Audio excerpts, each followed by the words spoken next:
Hello చెప్పు. నువ్వు మాట్లాడుతూ ఇలా పెట్టేస్తే ఫస్ట్ ప్లేస్ లో ఫోన్ చేయకు.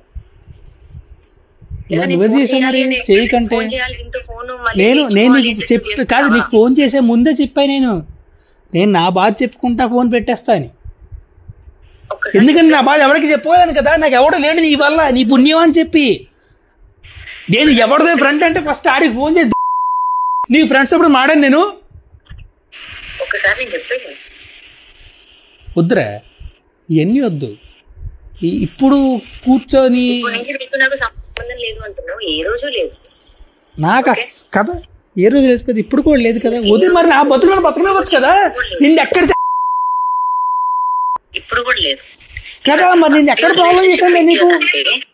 నేను ఆ రోజు నా దగ్గర ముంబై వెళ్తున్నాను అంటే నేను వద్దన్నాను. వద్దు అని నా ఆపేసి నేను చెప్తా, నేను నీకు చెప్తా. నేను మాట్లాడుతున్నప్పుడు 1 minute ఆగి వింటే చెప్పు.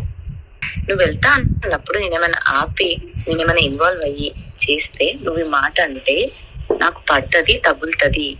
ఆ పిల్లకి ఇంకా నువ్వు వద్దు, అది వదిలించుకోవడానికో లేకపోతే నీ దగ్గర ఉన్నది ఇంకేదో చేయడానికో చేయడానికి అది నేను తను జడ్జ్ చేసుకుంటాం. నన్ను మాట్లాడి ఆల్రెడీ నీ గురించి చెప్పాల్సిందంతా చెప్పేసింది, అర్థమైందా? ఓకే, ఆ తర్వాత కూడా నువ్వెవరు తెచ్చేయడానికి అంటున్నా కాదు.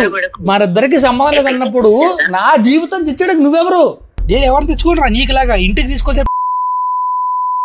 అయ్యో నువ్వు తెచ్చుకుంటావు, సాయి గారిని ఇలా తెచ్చుకుంటావు. ఆడొక్కడే అది నేను ఒప్పుకుంటా.